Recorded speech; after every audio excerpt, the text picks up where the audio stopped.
नमस्कार, आप देख रहे हैं IND इनसाइड और मैं हूं आपके साथ संचिता शुक्ला।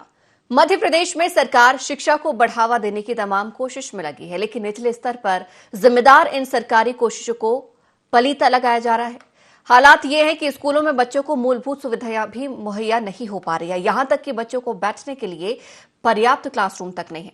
इसी की एक बानगी सतना जिले के अमरपाटन के ग्राम मढ़ी स्थित शासकीय प्राथमिक शाला में देखने को मिली, जहां लाखों की लागत से स्कूल भवन तो बना दिया गया, लेकिन बच्चों के लिए शौचालय तक नहीं है। जो शौचालय बनाया गया है वो खंडर में तब्दील हो गया है। कुछ इसी तरह की स्थिति पीने के पानी को लेकर भी बनी हुई है। स्कूल में 2 हैंडपंप है, लेकिन इसमें से पानी निकलता ही नहीं। ऐसे में पानी की अस्थायी व्यवस्था की गई, पर वो भी बच्चों की प्यास नहीं बुझा पा रही है। बच्चों को दूर लगे हैंडपंप पर पानी पीने के लिए जाना पड़ता है। वहीं क्लासरूम की संख्या भी कम है। 70 बच्चों पर 4 क्लासरूम है। ऐसे में 2 क्लास के बच्चे एक क्लासरूम में बैठने को मजबूर हैं। स्कूल में रसोई घर 10 साल में भी कंप्लीट नहीं हो पाया। खास बात यह है कि जिम्मेदार इस ओर ध्यान ही नहीं देते।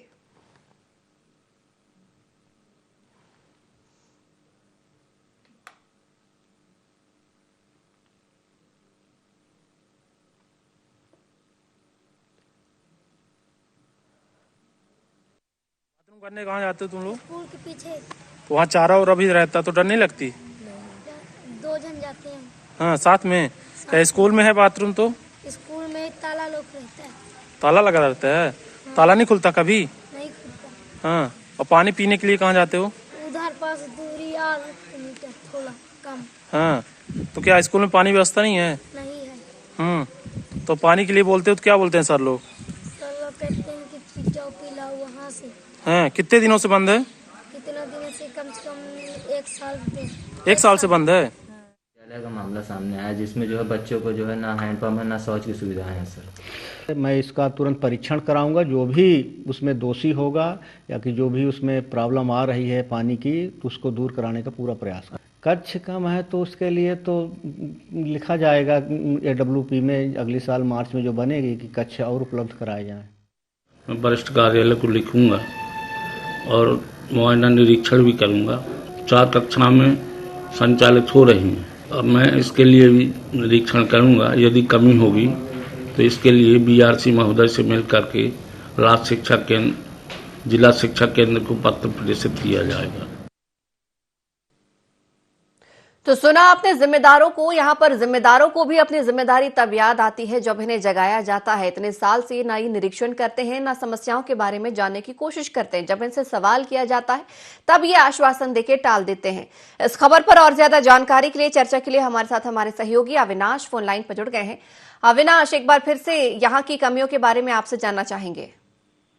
देखिए संचिता, ये अमरपाटन ब्लॉक के मढ़ी प्राथमिक विद्यालय की ये मामला है। जो पहले तो ये प्राइमरी तक स्कूल हुआ करती थी, लेकिन 4-5 साल पहले से ये को प्राथमिक शाला कर दी गई थी। लेकिन कहीं ना कहीं इसमें का अभाव देखने को मिला है और लाखों रुपए की लागत से कुछ वर्षों पहले यहाँ पे शौचालय बनाया गया था संचिता, लेकिन वो शौचालय सिर्फ आकार बनकर ही रह गया। ऐसे में उसमें देखा गया कि उसमें ताला ही लटका रहता है और उसमें जो सुविधाएं हैं वो छात्र छात्राओं को नहीं मिल पा रही।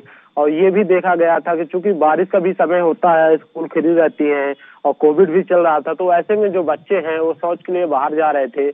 लेकिन जब IND की टीम मौके पे पहुंची है, अब पूरी खबर को जब कवरेज किया गया तो उसमें कई और सारी अनियमितताएं निकल कर सामने आई है और अव्यवस्थाओं का अंबार जो निकला है। ऐसे में देखा गया कि जो शौचालय है वो पूरा खंडहर पे तब्दील हो गया है और कहीं न कहीं ये भ्रष्टाचार की भेंट भी चढ़ चुका है। चूंकि जितनी लागत से ये शौचालय पे लगी है उसकी हालत दूसरी होती है, लेकिन ये खंडहर पे तब्दील है। दूसरी ओर बात करें तो पेयजल की, जो बच्चों की सबसे बड़ी समस्याएं हैं, और जो प्यास बुझाता है हैंडपंप, वो भी दोनों हैंडपंप सूखे हुए पड़े हुए हैं। ऐसे में ना तो कोई जिम्मेदार, ना अधिकारी, ना अभी तक कोई निरीक्षण किया था कि उस हैंडपंप को दुरुस्त करवाया जाए। तीसरी बात रही अव्यवस्थाओं के बीच एक रसोई घर है जो भ्रष्टाचार की भेंट साफ तौर पे चढ़ता हुआ नजर आ रहा है। ऐसे में देखा जाए तो 2 पंचवर्षीय पहले यानी 10 साल पहले ये इसकी नींव रखी गई थी और ये बनकर भी कंप्लीट हो चुका है, लेकिन कुछ कमियों के कारण ये अभी तक इसमें रसोई घर चालू नहीं हुआ है और देखा गया कि इसमें जिम्मेदार ध्यान नहीं देते। साफ तौर पे माना जाता है संस्था कि कहीं न कहीं अधिकारियों की लापरवाही, जो वहाँ पे शिक्षक पदस्थ है उनकी लापरवाही, जिनके ऊपर ये पूरा जिम्मा बीओ के ऊपर डाला जाता है, ब्लॉक शिक्षा अधिकारी के ऊपर, ये पूरा पल्ला अपने आप को झाड़ते हुए नजर आते हैं। और जब इनसे किसी भी मुद्दे को लेके जानकारी ली जाती है तो निरीक्षण कर कार्रवाई की बात करते हैं। इतना आश्वासन ये अधिकारी दे रहे, लेकिन जमीनी हकीकत कुछ और है, मौके पे जाते नहीं। लेकिन इसमें ये भी देखा गया कोविड गाइडलाइन के अनुसार जो सरकार निर्धारित छात्रों को 50% क्षमता के साथ बैठने की जो हिदायत है, चूंकि संक्रमण तेजी से फैल रहा है, ऐसे में बच्चों को दूर दूर सोशल डिस्टेंस मेंटेन कराने का जो प्रयास है वो लगातार सरकार करा रही है। लेकिन यहाँ पे पढ़ाई भी प्रभाव पड़ रहा है, चूंकि 4 कक्षाएं हैं, ऐसे में 8वीं तक स्कूल है, तो एक क्लास पे ही 2 क्लास के बच्चे बैठते हैं, तो ऐसे में शिक्षक कैसे ग्रहण कर पाएंगे, ये बड़ा सवाल है। लेकिन जिम्मेदार जो है, कहीं ना कहीं बिल्डिंग की भी अभाव है और जो बिल्डिंग पुरानी है वो जर्जर की अवस्था में है, बरसात के समय पानी टपकता है और जो छत से सरिया निकलकर सामने दिखाई देती है, आप वीडियो के माध्यम से देख सकते हैं। खंडहर पे कुल मिलाकर जो पुराना विद्यालय है वो तब्दील हो गया। लौटूंगी आपके पास और जानकारी इस प्राथमिक शाला के संबंध में आपसे लूंगी, लेकिन हमारे साथ धर्मराज पटेल शिक्षक जुड़ गए हैं। धर्मराज जी, स्वागत है आपका IND24 में। धर्मराज जी, आवाज पहुंच रही है आप तक हमारी? हेलो जी धर्मराज जी। जी जी जी। शासकीय प्राथमिक शाला मढ़ी की बात कर रहे हैं, बहुत सारी कमियां भी हैं यहाँ पर। ये जो तमाम कमियां हमारे सामने उजागर हुई हैं, आप भी वहाँ बच्चों को पढ़ाने जा रहे हैं, आप लोगों को महसूस नहीं होती क्या वहाँ की कमियां? नहीं, यहाँ की कमी देखिए, हमारे यहाँ से U22 प्रतिवर्ष भराई जाती है जी, गतिविधि है, तो उसमें हमने सब दे चुके हैं। यहाँ रसोई तो पुरानी पंचायत से बनी हुई है जी, है ना, ठीक है। रसोई 10 साल पुरानी बनी है सर। शौचालय पाया जा चुका है। शौचालय सर, शौचालय शौचालय का भी यहाँ से BRC महोदय को हमने पूरा लिखित में दिया जा चुका है सर। क्योंकि ना यहाँ पर देखिए छात्राएं भी हैं, तस्वीरों में हम देख रहे हैं, आप खुद बखूबी समझ सकते होंगे कि बाहर जाना, कहीं और जाना, क्या ये उनके लिए बेहतर है? नहीं, वो बाथरूम में जाते हैं। कहाँ जा रहे हैं सर? वो तो ताला लगा है ना। हमारी तस्वीरें, हम खुद वहां पर तस्वीरें देख कर लेकर आए, कैद करके लेकर आए, ताला लगा है, बद से बदतर हालत में है शौचालय।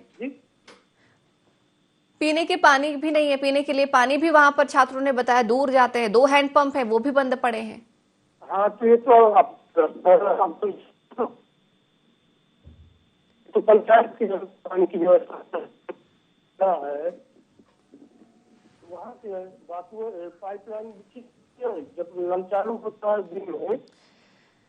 धर्मराज जी, उम्मीद करूंगी आपसे कि आप यहाँ पर थोड़ा सा शिक्षक हैं, बच्चों के बारे में सोचें विचारें, क्योंकि सिर्फ आवेदन निवेदन से काम नहीं चलता। अगर फेस टू फेस चर्चाएं होती हैं, डायरेक्ट चर्चाएं होती हैं, बार बार शिकायतें यहाँ पर अधिकारियों से की जाती हैं और अधिकारी ना सुने तो जनप्रतिनिधियों तक भी पहुंचा जाता है। ये एक रास्ता होता है समस्या का समाधान पाना। लेकिन सिर्फ सरकारी नौकरी हमें मिल गई है, मासिक वेतन हम पा रहे हैं, इतना ही काफी नहीं होता, क्योंकि शिक्षक के पद पर बैठे हैं आप, जिम्मेदार व्यक्ति हैं, आप इस बात को उठा सकते हैं, अपने प्रिंसिपल से बात कर सकते हैं, अधिकारियों को अवगत करा सकते हैं। ये जिम्मेदारी आपकी बनती है। उम्मीद करेंगे इस संबंध में कुछ करें। शुक्रिया जुड़ने के लिए। विनीत पांडे ग्रामीण हमारे साथ जुड़ गए हैं। विनीत जी, स्वागत है आपका IND24 में। जी विनीत जी, प्राथमिक शाला मढ़ी की बात कर रहे हैं, बहुत सारी कमियां यहाँ से उजागर हुई हैं कि न शौचालय है, न पीने के लिए पानी है, न रसोई है, न कक्षाएं हैं। आप लोग भी यहाँ पर कहीं ना कहीं परेशान होते होंगे, जब आप लोगों के बच्चे भी उस शाला में जाते हैं, वो परेशान होकर घर वापस आते हैं। जी मैडम। जी मैडम, हमारे यहाँ 10 वर्ष हो गए मैडम, रसोई घर बन रहा है, आज तक नहीं बना भी। जी 10 साल हो गए हैं। और 10 साल हो गए मैडम, सेंक्शन भी तो आधा बना है, आधा गिर रहा है, तब भी वहाँ कोई व्यवस्था नहीं। 10 साल हो गए मैडम। आपके सुलभ शौचालय की हाल है कि वहाँ बच्चे देखने में डर लगता है मैडम, जाने में क्या स्थिति होगी। 2 हैंडपंप है, वहाँ पानी नहीं है मैडम। जी शौचालय का ना होना, ये इसके भी लगभग कितने साल हो चुके हैं शौचालय, और बिना पानी के बच्चे कब से वहां पर पढ़ रहे हैं, मजबूर हैं जाने को? पूरे हैंडपंप सूखे, दो हैंडपंप है, दोनों ड्राई मैडम, बिल्कुल नहीं चलते हो। हाँ। अब आज से नहीं, पता नहीं कब से बंद है मैडम ये। पहले शौचालय का ये हाल है कि आप मैडम कोई देखे तो डर लगता है वहाँ। वैकल्पिक व्यवस्था के बारे में भी नहीं सोचा क्या उन्होंने कि पीने का पानी का कुछ वैकल्पिक व्यवस्था की जाए? इसके बारे में विचार नहीं किया क्या शाला प्रबंधन ने? नहीं मैडम, कुछ नहीं करेगा वहाँ मैडम, सिर्फ घास जमी है चारों तरफ, सफाई नाम की चीज नहीं मैडम वहाँ। बच्चियां भी पढ़ती हैं उस स्कूल में, बच्चियां भी जाती हैं? अब बताइए, 8वीं तक स्कूल है, बच्चियां पढ़ती हैं, उनके लिए कोई व्यवस्था नहीं मैडम वहाँ। बिल्कुल ठीक कहा यहाँ पर विनीत जी, वाकई विचार करने वाली बात है कि इतने साल गुजर गए हैं यहाँ पर, अभी भी कोई जिम्मेदार ध्यान देने को तैयार नहीं है। विनीत जी, हम पूरी कोशिश करेंगे यहाँ पर अधिकारियों को इस कार्यक्रम में जोड़ने की और उनसे सवालों का जवाब लेने की, और पूछेंगे उनसे कि आखिर इस शाला के साथ ऐसा दुर्व्यवहार क्यों किया जा रहा है। लेकिन विनीत जी, आप लोग भी यहाँ पर अभिभावक हैं, आप लोगों के बच्चे भी जाते हैं, कई ग्रामीण ऐसे होंगे जो अपने बच्चों को इस शाला में पढ़ने के लिए भेजते हैं, आप लोगों ने विरोध नहीं जताया कभी? नहीं मैडम, हम लोगों ने कहा है, मैं व्यक्तिगत तौर से मैंने इनसे कहा था स्कूल वालों से कि भैया यहाँ कम से कम साफ सफाई तो रखो। तो कहीं हमारे ग्राम पंचायत करेगी, हम नहीं कर। अभी हमारे यहाँ मंत्री उद्घाटन करने गए थे उसी स्कूल का। अच्छा। तब मैंने सुबह पूछा कि भैया इसमें क्या हो रहा है, बताया नहीं भैया हम लोग कोई जिम्मेदारी नहीं है। देखिए उसके वीडियो वायरल हुए होंगे, आपने देखा होगा हैंडपंप किस तरह उल्टा खड़ा है। आपके सचिव सीईओ वगैरह क्या कहते हैं, उनसे सवाल जवाब किया कभी क्या? नहीं, उनसे तो नहीं किया मैडम, इसलिए जो पंचायत का मसला है, मैंने स्कूल वालों से बात किया था कि भैया आपके पास कोई व्यवस्था है नहीं है तो आप ऊपर। पंचायत का मसला तो है विनीत जी, हम भी आपकी बात से सहमत हैं, पंचायत का मसला तो है, लेकिन बच्चे तो हमारे पढ़ रहे हैं ना उस शाला में, और क्योंकि यहाँ पर जानकारी ये मिल रही है कि दूर जाते हैं बच्चियां भी, तो कहीं ना कहीं उनको खतरे वाली बात भी होती है। मैडम है, बिल्कुल है, खतरे वाली बात है। उसके लड़कियों के बाथरूम में तो मैडम देखे तो डर लगता है, दूर से अंदर कैसे जाएगा, बाहर से डर लग रहा है। ठीक है विनीत जी, हम भी कोशिश करेंगे जिम्मेदारों को अवगत कराने के लिए, लेकिन आप लोग भी यहाँ पर अभिभावक हैं, आप लोग भी जिम्मेदारियां निभाएं, क्योंकि आपके बच्चे पढ़ते हैं, जाहिर सी बात है काफी खतरे वाली बात होती है अगर वो स्कूल से काफी दूर शौच के लिए जा रहे हैं या स्कूल से काफी दूर पानी पीने के लिए जा रहे हैं। ये मूलभूत भी सुविधाएं अगर नहीं मिल पाए तो ऐसा कैसा स्कूल। आप कोशिश कीजिएगा जनप्रतिनिधियों तक बात पहुंचाने की, हम भी कोशिश करेंगे। बहुत शुक्रिया हमारे साथ जुड़ने के लिए। दिलीप मिश्रा जिला कांग्रेस अध्यक्ष भी जुड़ गए हैं हमारे साथ। दिलीप जी, स्वागत है आपका IND24 में। यस, धन्यवाद। दिलीप जी, हम बात कर रहे हैं अमरपाटन के शासकीय प्राथमिक शाला मढ़ी की। यहाँ पर मूलभूत सुविधाएं नहीं नजर आ रही हैं, बच्चों के लिए शौचालय नहीं है, कक्षाएं भी यहाँ पर जितनी होनी चाहिए पर्याप्त संख्या में वो नहीं। एक कक्षा में 2 क्लास के बच्चे पढ़ते हैं। अब आप ये अंदाजा लगा सकते हैं कि कितना पढ़ाई में उनके प्रभाव पड़ता होगा। पीने के लिए पानी तक का इंतजाम नहीं है, काफी दूर बच्चे यहाँ पर पीने के लिए जाते हैं पानी के लिए। रसोई का निर्माण भी पिछले 10 सालों से हो रहा है, लेकिन पता नहीं कैसी रसोई बन रही है 10 सालों में, आज तक वो भी पूरी नहीं हो पाई है। आपको ये तमाम बातें पता है? क्या है मैडम जी, जो सरकार स्वच्छता के नाम पर अरबों रुपए सतना जिले में ही खर्च कर चुकी हो, जी, पानी के नाम पर करोड़ों रुपए खर्च हो रहा है,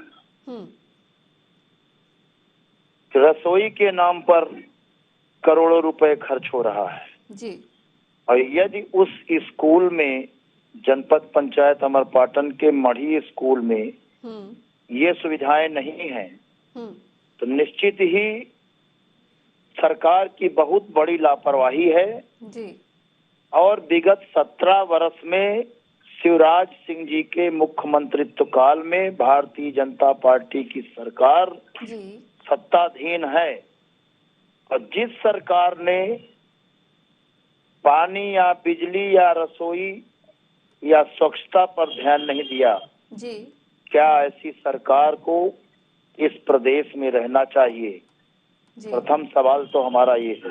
जी, दूसरा सवाल ये है कि इन सब बातों के विपरीत, इन सारी चीजों के न होने के बाद जी, भी लोग सरकार को चुन रहे हैं, जी, तो कहीं न कहीं एक बहुत बड़ा सवाल जनता जनार्दन के जी बीच में प्रश्नवाचक चिन्ह खड़ा हो रहा है। जी मेरी तो अपनी मांग है जी उस गांव के तमाम सराउंडिंग एरियो को, वहां से राज्य मंत्री भी हैं राम खिलावन पटेल जी, जी हो सकता है उनके संज्ञान में भी मामला आया हो।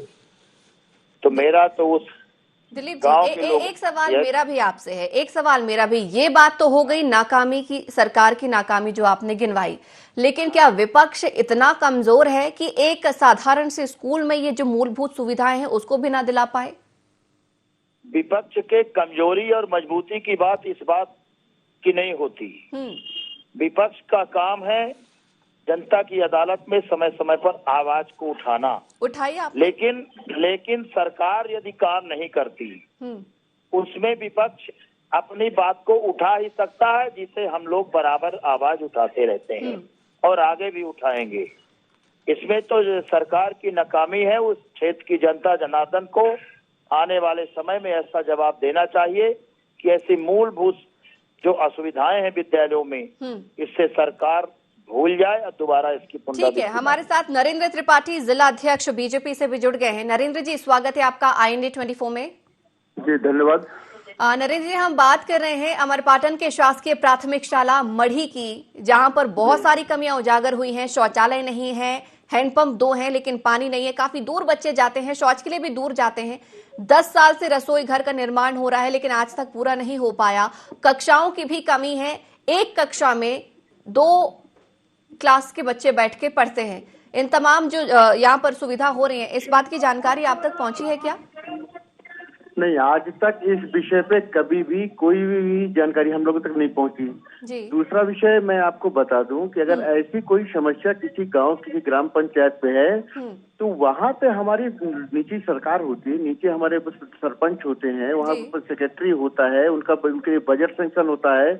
और सतना जिले में तो हम लोगों ने गौण खनिज मद के माध्यम से शिक्षा के क्षेत्र में, जल के क्षेत्र में, स्वास्थ्य के क्षेत्र में काफी कुछ कार्य कराए हैं जी। और ये जो विषय आप बता रही है, अपवाद स्वरूप सतना जिला बहुत बड़ा जिला है, लेकिन अगर सतना जिले के अंदर अपवाद स्वरूप 1-2 स्कूल इस तरह की हैं, अगर हैं तो स्वाभाविक उनसे काम होना चाहिए। लेकिन जैसे आपने कहा हैंडपंप है लेकिन पानी नहीं है, स्वाभाविक है पानी किस तरह नीचे, जल इस तरह नीचे गिर गया होगा, नीचे उतर गया होगा, लेकिन हैंडपंप है। और जैसे रसोई वाली बात आई तो मेरे ख्याल से ऐसा कोई विद्यालय नहीं जहाँ पे मध्याह्न भोजन की व्यवस्था ना हो। बराबर छात्रों को मध्याह्न भोजन मिलता है। अगर रसोई का निर्माण नहीं है तो स्वाभाविक अगल बगल कहीं न कहीं उसकी व्यवस्था हुई होगी।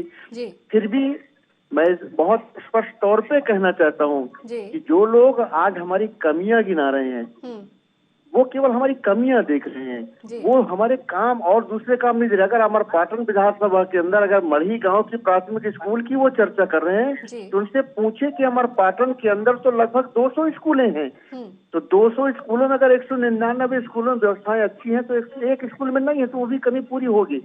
लेकिन जिनका आरोप है, मैं इसको आरोप नहीं मानता, मैं ये मानता हूँ कि ये आम जनमानस के लिए मूलभूत सुविधाएं हैं। वहाँ उस गांव के रहने वाले बच्चों का ये अधिकार है और उन्हें स्वच्छ शौचालय, पेयजल की व्यवस्था, ये व्यवस्थाएं होनी चाहिए। लेकिन सर, अभी आपने बताया कि कुछ अपवाद होते हैं, मतलब यहाँ पर इक्का दुक्का स्कूल होंगे ऐसे जहां पर ऐसी शायद चूक हो गई होगी, लेकिन यहाँ के जो ग्रामीण हैं उनका साफ तौर पर आरोप ये है कि वो बार बार स्कूल प्रबंधन से भी मांग करते हैं और स्कूल प्रबंधन का ये कहना है कि ग्राम पंचायत का मसला है, हम ग्राम पंचायत को बार बार अवगत कराते हैं। लेकिन जिम्मेदारी अगर ग्राम पंचायत की बनती है कि आप तक ये बात पहुंचाए या जिम्मेदारों तक बात पहुंचाए, वो बात वहां पर नहीं पहुंचाई जा रही है। ऐसे में सर परेशान तो छात्र हो रहे हैं और सबसे बड़ी बात ये सर 8वीं तक के यहाँ पर बच्चे पढ़ते हैं इस स्कूल में, बच्चियां भी पढ़ती हैं। अगर स्कूल छोड़ के वो काफी दूर शौच के लिए जाते हैं या पानी पीने के लिए जाते हैं, ये तो फिर सर हमारे लिए भी शर्मनाक बात होगी ना? नहीं है, मैं इसको मानता हूँ कि हमारे समाज में ये व्यवस्था ऐसी होनी चाहिए।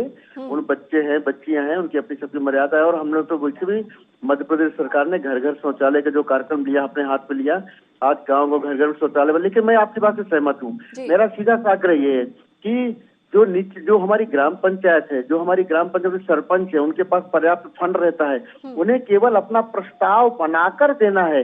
वो प्रस्ताव बनाकर देंगे, जिला पंचायत में देंगे या हमारे किसी जनप्रतिनिधि देंगे, तो ये काम होगा। मैं गांव वालों से भी अपील करना चाहता हूँ कि मूलभूत सुविधाएं प्राप्त करना उनका हक है। उन्हें अपने सरपंच पर, उन्हें अपने पंच पर, उन्हें अपने पंचायत सेक्रेटरी पर यह प्रसार बनाना चाहिए कि स्कूल की जो व्यवस्था है, प्राचार्य या स्टाफ ये व्यवस्था नहीं कर सकता, क्योंकि उनके पास इसके लिए फंड नहीं रहता है। यह व्यवस्था ग्राम पंचायत स्तर की है और ग्राम पंचायत को ये सक्रिय होना चाहिए और ये सुविधाएं उपलब्ध करानी चाहिए। लेकिन अगर उन्हें ये ग्राम पंचायत नहीं करवा पा रही है तो मैं उम्मीद करता हूं कि यह विषय अगर हम लोगों तक भी आता है, हम लोग प्रशासन से आग्रह करके उस मूलभूत समस्या आया है ना, हमने अवगत कराया है ना आपको, हमने जानकारी आपको पहुंचाई है। मैं आपको धन्यवाद देना चाहता हूँ कि आपके चैनल के आप मतलब इस चैनल को भी धन्यवाद देना चाहता हूँ कि आप लोग, एक बड़ा चैनल है आपका, और आप लोग इन छोटी छोटी समस्याओं को भी उजागर करके उन समस्याओं को हल कराने का प्रयास कर रही हैं। मैं आपको धन्यवाद देता हूँ। मैं सत्ताधारी दल का जिलाध्यक्ष हूँ, मेरी भी अपनी रिस्पॉन्सिबिलिटी, मेरी भी अपनी जिम्मेदारी है। मैं आपकी बात को भी मतलब मैं प्रयास करूंगा कि जल्द से जल्द ये व्यवस्थाएं दुरुस्त हो और वहाँ कम से कम शौचालय की समस्या और पीने के पानी की समस्या दूर हो जाए। बाकी चीजें तो ठीक है, सिस्टम के अनुसार चलेंगी। बाकी कुछ समस्याएं जो हैं जो तत्काल हो जानी चाहिए, उसके संबंध में आप अधिकारियों से चर्चा करेंगे? मैं जरूर करूंगा और आपको, चूंकि आपने इस मामले को उजागर किया, इसके लिए आपको धन्यवाद भी देता हूँ। और ये विषय इतना बड़ा विषय भी नहीं है कि इसकी समस्या का समाधान ना हो जी। ये विषय सामान्य है और जल्दी से जल्दी समस्या का समाधान होगा। ठीक है सर, शुक्रिया हमारे साथ जुड़ने के लिए। दिलीप जी भी हमारे साथ बने हुए लगातार। दिलीप जी, एक अंतिम प्रतिक्रिया, एक अंतिम सवाल आपसे भी, राजनीतिक प्रश्न नहीं करूंगी, राजनीतिक जवाब भी मैं नहीं चाहूंगी। आप अधिकारियों से चर्चा करेंगे इस मसले को लेकर, क्योंकि बच्चे हैं, उनका हक होता है तमाम सुविधाओं पर अच्छी शिक्षा हासिल करने का। जी, रसोई का जहाँ सवाल है जी, रसोई के सवाल में विगत कई वर्षों से मैं जिला पंचायत सदस्य भी रहा जी। रसोई के सवाल में विगत 5-10 साल से जी हर स्कूलों में रसोई बन रही है। इस स्कूल में रसोई क्यों नहीं बनी जी? यह तो रसोई का पैसा तो 100% गया होगा, बिल्कुल। तो यह तो किसी की लापरवाही है इसमें रसोई न बनाने में, ये जांच का विषय है। दूसरी बात, जहाँ स्वच्छता की बात है, बाथरूम की बात है जी। सारे विद्यालयों में भी रसोई बन रही है जी। वो बाथरूम बन रहे हैं, क्यों नहीं बने जी? ये भी एक जांच का विषय है जी। क्योंकि सारे देश में, सारे प्रदेश में जो भी सिस्टम है उसमें रसोई और स्वच्छता अभियान चल रहा है जी। इसमें जांच होनी चाहिए कि आखिर इस विश्वविद्यालय में ये काम क्यों नहीं हुआ। इस मुद्दे को आप अभी उठाएंगे इस मुद्दे को? अरे मैं तो उठाते रहता हूँ, अभी की बात नहीं है। मैं सर उठाते रहते हैं, ठीक है, हमारा भी सर फर्ज बनता है इस कार्यक्रम के माध्यम से हम हर दिन एक नए मुद्दे को उठाते हैं और कोशिश करते हैं कि वो योजनाएं हो या सुविधाएं हो वो ग्रामीण तक पहुंचे। आज भी हमारा यही उद्देश्य है सर। मैं जिला पंचायत के अधिकारियों से अभी बात करूंगा तुरंत कि आखिर इस विद्यालय में रसोई और स्वच्छता पर बाथरूम क्यों नहीं बना। ये सवाल है, जांच का विषय है जी। हो सकता है कि पैसा गया हो, पैसे का दुरुपयोग हुआ हो जी। मैं बात करूंगा इसमें। ठीक है सर, शुक्रिया। आप बिल्कुल, अगर बदली हुई तस्वीर देख पाए तो बहुत अच्छी बात होगी, क्योंकि ये छात्रों के जीवन का, भविष्य का यहाँ पर सवाल है। बहुत शुक्रिया हमारे साथ जुड़ने के लिए। हमारे सहयोगी अविनाश लगातार बने हुए हैं। अविनाश, कहीं ना कहीं देखा जाए तो इस मसले पर हम ये कह सकते हैं कि राजनीति ज्यादा होती है, काम यहाँ पर क्षेत्र में कम होता है। एक दूसरे पर आरोप प्रत्यारोप लगाते हैं, या इस मुद्दे को फलाने समय में उठाएंगे, इस मुद्दे को ठिकाने समय पे उठाएंगे, इस तरीके की बातें तो होती हैं, लेकिन मुद्दे को भुनाता या उठाता कोई नहीं है, जिम्मेदारों को बात पहुंचाता कोई नहीं है। देखिए हिमांशा जी, संचिता जी, क्या है कि जब राजनीतिक दलों से बात की जाती है किसी भी मुद्दे को लेकर तो जल्दी अधिकारियों से बात कर जल्दी आरोप प्रत्यारोप के दाव लगाने लगते हैं, लेकिन जमीनी हकीकत क्या है वो जानने का वो कभी प्रयास नहीं करते। कभी ग्राउंड पे नहीं जाते, कभी किसी स्कूल का निरीक्षण नहीं करते कि क्या सुविधाएं हैं, क्या बच्चों को पढ़ाई हो रही है। लेकिन जब अपन सवाल करते हैं तो सिर्फ कार्यवाही आश्वासन देते हैं कि कि हम जल्दी करेंगे, जल्दी व्यवस्था को दुरुस्त कराएंगे, लेकिन जमीनी हकीकत जीरो रही रहती है। कोई भी सिर्फ इसमें अधिकारी ही जिम्मेदारी ले सकते हैं कि कोई भी अगर समस्या है तो उस समस्या को जल्द ही दुरुस्त कराया जाए। चूंकि शौचालय की जो बात है संचिता, तो कई वर्षों पुरानी बनी थी, लेकिन वही शौचालय खंडहर पे तब्दील क्यों हो गई? इसकी रखरखाव की जवाबदारी पूरी स्कूल प्रबंधक की होती है। अगर पानी की व्यवस्था नहीं है तो ग्राम पंचायत को अवगत कराए, पानी की सप्लाई लाए। चूंकि वहीं पे बगल पे एक ग्राम पंचायत है, वहीं पे बोरिंग की गई थी, वहां से पानी की जो पंचायत है वो व्यवस्था करा रही है, लेकिन समय समय पर रखरखाव न होने के कारण वो भी खंडहर में तब्दील थोड़ी देर दिनों बाद हो जाएगी। ऐसे में बच्चों को क्या है, स्कूल के बाहर जस्ट एक रोड निकली हुई है, वो लगातार चालू रास्ता है, आवागमन वाहनों का रहता है। ऐसे में बच्चों को कहीं दुर्घटना का शिकार ना होना पड़े, सबसे बड़ी समस्या यहाँ है कि कौन इसकी जवाबदारी लेगा। कमियां बहुत सारी हैं, लेकिन कमियों को अगर टालम टोल करते रहेंगे तो पूरी नहीं होंगी। यहाँ पर सभी की जिम्मेदारी बनती है कि समय से कामों को पूरा कराया जाए और जो भी कमियां हैं साथ मिलकर पूरा किया जाए। अविनाश, बहुत शुक्रिया हमारे साथ जुड़ने के लिए, इस खबर को हमारे साथ साझा करने के लिए। उम्मीद करेंगे जल्दी यहाँ पर बदली हुई तस्वीर आपके माध्यम से, हमारे माध्यम से नजर आए। तो इनसाइड में आज हमने बात की है अमरपाटन के शासकीय प्राथमिक शाला मढ़ी की, जहां पर बच्चे खुले में शौच जाने को मजबूर हैं। पीने के लिए पानी यहां पर नसीब नहीं होता, वो भी काफी दूर जाते हैं। रसोई घर नहीं बना है, कक्षाओं की भी कमी यहां पर देखी जा रही है, यानी कि क्लासरूम्स की भी कमी देखी जा रही है। लेकिन जिम्मेदार एक दूसरे पर जिम्मेदारी थोपने को मजबूर हैं और सही यहां पर देखा जाए समस्या का समाधान फिलहाल नहीं मिल पाया। आश्वासन मिला है, देखने वाली बात होगी कि आश्वासन कब धरातल पर नजर आता है। तो इनसाइड में फिलहाल इतना ही। बने रहिए IND 24 के साथ।